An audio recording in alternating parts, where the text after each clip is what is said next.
Good morning, students. You know we are from Home Commerce Coaching channel. এই চ্যানেলটা আমরা এই পরীক্ষার আগে প্রত্যেকটা ক্লাস 12 এর অ্যাকাউন্টস এর ইম্পর্টেন্ট চ্যাপ্টারের ইম্পর্টেন্ট সামগুলো আমরা প্রোভাইড করে থাকি। তো লাস্ট ভিডিও আমরা পিএল অ্যাপ্রোপ্রিয়েশনটা প্রোভাইড করেছিলাম। Today we are going to provide the next important chapter, admission.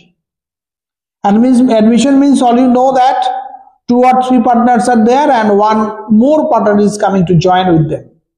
এটাকে বলে admission. সেই অ্যাডমিশনের সময় আমাদের যে অঙ্কগুলো থাকে তার মধ্যে একটা কমন ফ্যাক্টর হচ্ছে কি একটা ব্যালেন্স শিট দেওয়া থাকে। তুমি স্ক্রিনে দেখতে পাচ্ছ যে কোশ্চেনটা আছে, সেখানে দেখাটা ব্যালেন্স শিট আছে। A and B old partners তাদের একটা ব্যালেন্স শিট দেওয়া আছে। Balance sheet means left side liability আর রাইট সাইড হচ্ছে অ্যাসেটস। নেক্সটে যখন তার পরের স্টেপটা কি থাকে, নতুন একটা পার্টনার জয়েন করে, মানে ওটা ওল্ড পার্টনারশিপ থাকে আর নতুন পার্টনার জয়েন করে। সেই যখন জয়েন করে তখন কয়েকটা ইনসিডেন্ট হয়। ফার্স্ট ইনসিডেন্ট হচ্ছে কি ওল্ড অ্যাসেটস আর লায়াবিলিটিস একটা চেঞ্জ আসতে পারে। যদি চেঞ্জ আসে তো সেই চেঞ্জটা আমরা যে অ্যাকাউন্টে শো করি সেই অ্যাকাউন্টের নাম হচ্ছে revaluation account. By nature revaluation account is a nominal account. এটা অবশ্য এমসিকিউতে আসে রিভ্যালুয়েশন অ্যাকাউন্টের নেচারটা কি, তুই বলবো এটা নমিনাল অ্যাকাউন্ট। ওকে, তো রিভ্যালুয়েশন অ্যাকাউন্টটা তখনই ওপেন হয় যখন নতুন একটা পার্টনার ইন করে এবং আসার ফলে ওল্ড ব্যালেন্স শিটের অ্যাসেট লায়াবিলিটি একটা চেঞ্জ আসে। আমরা দেখো ফার্স্ট রিভ্যালুয়েশন অ্যাকাউন্ট ওপেন করেছি কেন, টু শো দ্যাট চেঞ্জ। এই অ্যাকাউন্ট এই যে অঙ্ক কোশ্চেনটায় কি কি চেঞ্জ আছে দেখে নাও, কোশ্চেনটা দেখে নাও। লেখা আছে ওল্ড ব্যালেন্স শিটে দেখবে প্ল্যান্ট অ্যান্ড মেশিনারি 60,000 ছিল, আর এখানে যখন সি অ্যাডমিট করছে সেই সময় কি কন্ডিশনটা হচ্ছে দেখো, তুমি দেখে নাও। অ্যাডজাস্টমেন্ট নাম্বার 7 লেখা আছে plant and machinery under valued by 20%। খুব ইম্পর্টেন্ট একটা word, under valued. Under valued মানে কি, যে ফিগারটা ওখানে লেখার কথা তুমি তার থেকে কম লিখেছো। তো লেখার কথা 8 তুমি লিখেছো 6, একে বলে আন্ডার ভ্যালুড। আর যদি তুমি লেখার কথা 6 তুমি লিখে ফেলেছো 8, that is called over valued. তো যদি আন্ডার ভ্যালুড থাকে দ্যাট মিনস এই ফিগারটা, এই যে ব্যালেন্স শিটে যে ফিগারটা দেওয়া আছে প্ল্যান 60,000, এই ফিগারটা কিন্তু রং। এই ফিগারটা 60 হবে না, আরো বেশি হবে। কত আন্ডার ভ্যালুড আছে? 20%। ইম্পর্টেন্ট কথা 20%। দেখো অ্যাসেট যদি ইনক্রিজ করে, আমরা জানি রিভ্যালুয়েশন অ্যাকাউন্টে আমরা ক্রেডিট সাইডে লিখি বাই প্ল্যান্ট অ্যান্ড মেশিনারি। কত টাকা? খুব ইম্পর্টেন্ট। 60,000 হচ্ছে নর্মাল এখনকার ভ্যালু। এই ভ্যালুটা হচ্ছে ভুল। কেন রং? কেন এটা কম করে লেখা আছে, আন্ডার ভ্যালুড মানে ফিগারটা একটু রিডিউস ফিগারে লেখা আছে। কত রিডিউস ফিগার লেখা আছে? 20%। মানে তোমার লেখার কথা 100, তুমি লিখেছো কত? 80। ওকে, তো 60,000টা হচ্ছে 80। তাই আমি কি করেছি 20/80। খুব ইম্পর্টেন্ট লাইন, আবার বলছি। আন্ডার ভ্যালুড থাকলে যদি 5% বলে আন্ডার ভ্যালুড, তুমি কি করবে? 5/95 করবে। 10% বলে 10/90 করবে। 20 করলে 20/80 করবে। ওকে, তো ফর্মুলাটা হচ্ছে আন্ডার ভ্যালুড থাকলে তুমি এই ফর্মুলাটা ইউজ করবে, x/100 - x। এখানে 20% বলেছে, তো তুমি কি লিখবে? 20/100 - 20, 80 উইল গেট 15,000। এরকম একটা ইম্পর্টেন্ট একটা আমাদের আইটেম ছিল। নেক্সট দেখবে অ্যাডজাস্টমেন্ট নাম্বার 6 লেখা আছে creditors includes ₹4,000 is not to be paid. তো দেখো ব্যালেন্স শিটে creditors it is given 20,000, out of which 4,000 you don't have to pay. এটা একটা কি গুড নিউজ, তোমার ক্রেডিটার লায়াবিলিটি কমে গেল।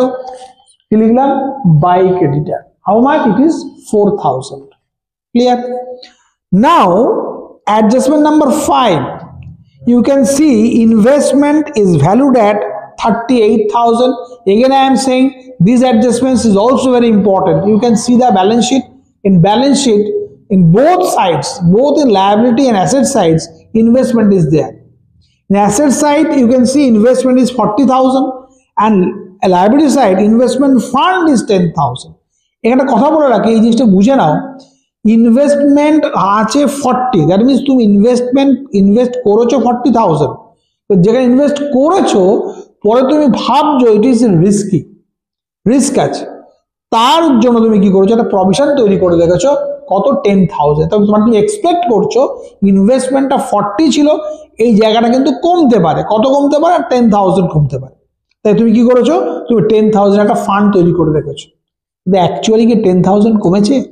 না, অ্যাডজাস্টমেন্ট নাম্বার 5 এ লেখা আছে ইনভেস্টমেন্টের ভ্যালু কত হয়েছে 38, 40 ছিল, তুমি এক্সপেক্ট করেছিলে 10,000 কমবে, কিন্তু তার যদি ফান্ড তৈরি করেছো লায়াবিলিটি সাইডে, কিন্তু তোমার অ্যাকচুয়ালি ইনভেস্টমেন্ট কমেছে কত 2,000, তা তোমার আলটিমেটলি প্রফিট হয়ে গেল।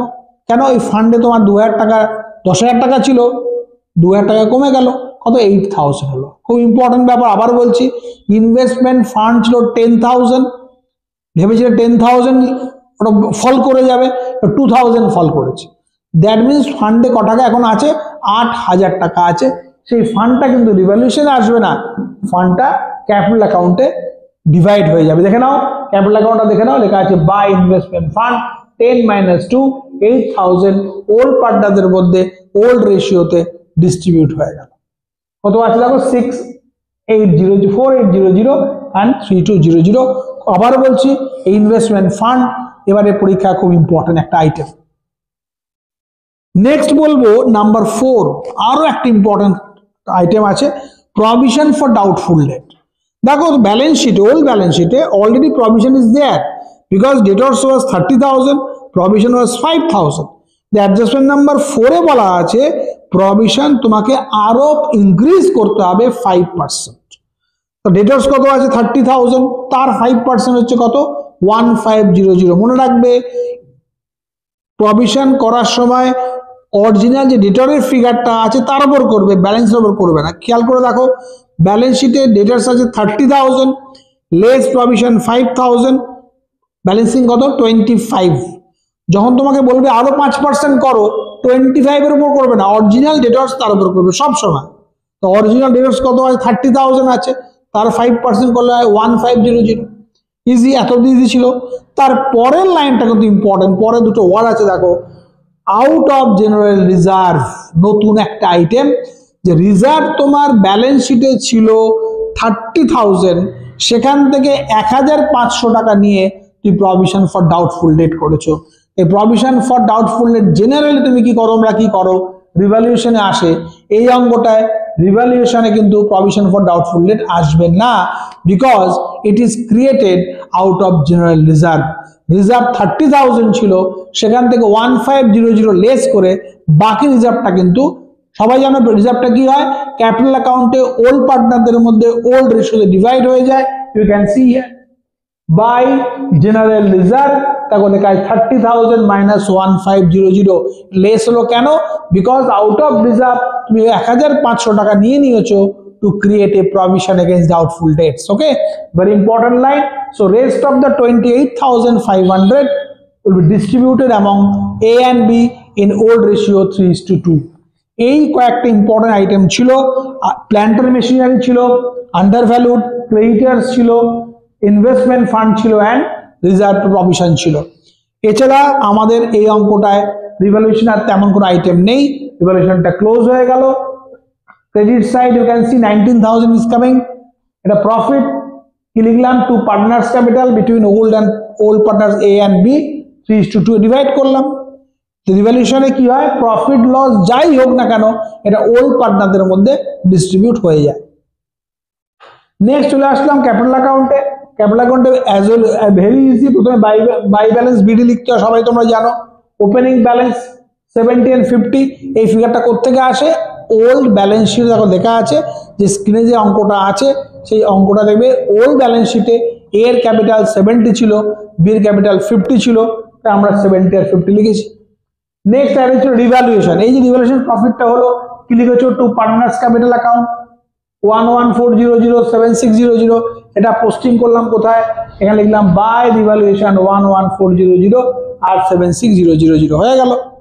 নেক্সট রিজার্ভ তো অলরেডি ডিসকাসড হয়ে গেছে, ইনভেস্টমেন্ট ফান্ড ডিসকাস করে দিয়েছি। নেক্সট আইটেম, নতুন পার্টনার যখন জয়েন করে he is coming with his capital. অঙ্কে লেখা আছে সি আসছে, ক্যাপিটাল কত 80,000, কি লিখবো by B and C's capital 80,000। Clear? এই ফিগারটা দেখে নাও 80,000, এগুলো এখন দেখো না, এগুলো পরে আমরা আসবো যখন তখন লিখবো, ঠিক আছে? এই ফিগারটা কি করলাম 80,000। নেক্সট আইটেম দেখো, ব্যালেন্স শিটে একটা গুডউইল আছে, খুব ইম্পর্টেন্ট অঙ্ক, একটাবার বলি, এই অঙ্কে গুডউইল দুবার আছে, ম্যাক্স টু ম্যাক্স একটা অ্যাডমিশনের অঙ্কে দুবার গুডউইল থাকতে পারে, একটা ওল্ড ব্যালেন্স শিটে, একটা অ্যাডজাস্টমেন্টে। ওল্ড ব্যালেন্স শিটে কত আছে 5,000 আছে, সব সময় এটা পার্টনার্স ক্যাপিটালে চলে আসবে, হলো অ্যাডমিশন হোক, রিটায়ারমেন্ট হোক, ডেথ হোক, যেখানেই হোক। দেখো গুডউইলটা ওল্ড ব্যালেন্স শিটে আছে, সব সময় ওল্ড রেশিওতে ওল্ড পার্টনারের মধ্যে ডিভাইড করে দেবে, তাহলে ওল্ড গুডউইলটা কমপ্লিট হয়ে গেল। এবার দেখো অঙ্কে নিউ গুডউইল দেওয়া আছে, অ্যাডজাস্টমেন্ট নাম্বার 3 নম্বরে দেখো গুডউইল দেওয়া আছে 40,000, মানে টোটাল গুডউইল কত ফার্মের 40। 40-র মধ্যে নিউ পার্টনার কত নিয়ে আসবে, তার শেয়ারটা নিয়ে আসবে, তার শেয়ারটা নিউ রেশিও দেওয়া আছে দেখো 2:1:1। তো 2:1:1 মানে হলো এইটা হচ্ছে নিউ পার্টনারের, এটা কত 1/4, এটা 1/4, তাহলে মোট গুডউইল 40,000 টাকা, নিউ পার্টনার কত নিয়ে আসবে 1/4, 10,000 নিয়ে আসবে।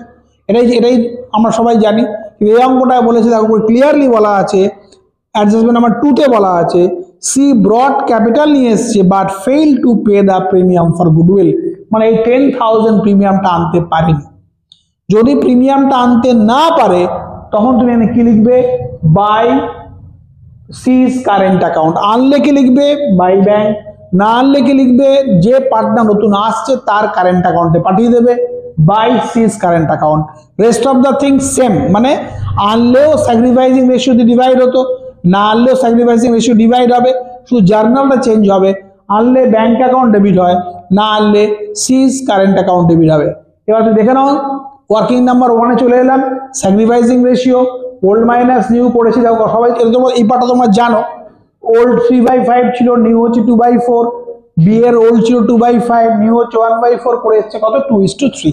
তো আমরা এই 2:3 স্যাক্রিফাইসিং রেশিওতে এই প্রিমিয়ামের টাকাটা ডিভাইড করে দিয়েছি। ক্লিয়ার? এটা হয়ে গেল। এবার তুমি এখন এই দুটো ফিগারকে এখন তুমি ইগনোর করো, পরে বলছি এই দুটো figure, rest of the figure সব ডিসকাস করে দিয়েছি আমরা। এবার লাস্ট অ্যাডজাস্টমেন্টে কি লেখা আছে দেখো, লেখা আছে সি এর বলছে এ অ্যান্ড বি এর ক্যাপিটালটা আর adjusted in new ratio on the basis of C's capital, মানে নতুন যে ফার্মের ক্যাপিটালটা হয় এই ক্যাপিটালটা কি করে হয়, জেনারেলি আমরা কি করি অঙ্ক হয়ে যাওয়ার পর অ্যাড করে এটা ব্যালেন্সিং ফিগার লিখি, কিন্তু এই অঙ্কে বলেছে ব্যালেন্সিং লিখলে হবে না, তোমাদের ক্যাপিটালটা কিভাবে হবে আমরা বলে দিচ্ছি, এই ক্যাপিটালটা রেশিওতে হবে, নিউ রেশিও এটা হবে, সেইটাই হবে, ঠিক আছে? সেটা আমরা কি করে করলাম দেখে নাও, সহজ ব্যাপার একদম। ওয়ার্কিং নাম্বার 2-তে আসো, দেখো সিজ ক্যাপিটাল অঙ্কে দেওয়া আছে 80,000 টাকা, আর ফর ইজ 1/4 শেয়ার, তার মানে একটা কেক, ধরো কেক আছে, কেক, সেই কেকটাকে আমরা 4 ভাগে ভাগ করলাম, সমান 4টে ভাগ, একটা ভাগ আমি তোমাকে দিয়ে দিলাম, 1/4 হয়ে গেল, সেইটুকু পার্টের দাম কত, বললাম ভাই একটা পার্ট দিলাম তার জন্য 80,000 টাকা আমার দিতে হবে। তো তুমি আমাকে পুরো কেকটার জন্য না, শুধু একটা পার্টের জন্য আমাকে 80,000 টাকা দিচ্ছ, 1/4 মানে তাই, একটা কেককে 4 ভাগে ভাগ করলাম, একটা ভাগ তোমায় দিলাম, তার জন্য I am taking 80,000 from you. পুরো কেকটার দাম কত হবে, ইজি, তাহলে লেখা আছে 80,000 ইন্টু 4, এটা হচ্ছে আমাদের টোটাল ক্যাপিটাল। হলো আমাদের ব্যবসাকে 4 টুকরো করেছি, 1 টুকরো তোমাকে দিয়ে দিয়েছি, তার জন্য ইউ আর পেইং 80,000, তা পুরো ব্যবসাটার দাম কত 3,20,000 হলো। তাহলে এ প্লাস বি প্লাস সি কত হবে 3,20,000, তাহলে সি এর কত আছে 80, এ আর বির কত হবে 3,20,000 মাইনাস 80 কত হলো 2,40,000। এই 2,40,000টা হচ্ছে এ আর বি এর ক্যাপিটাল, সেইটা বলেছে রেশিওতে হবে, রেশিও কত ছিল 3:2 ছিল রেশিও, তো আমরা কি করলাম এই 2,40,000টা 3:2 এ ভাগ করে দিলাম, এর কত হলো 1,44,000, আর বি এর কত হলো 96, সেইটা কিন্তু এইখানে বসবে।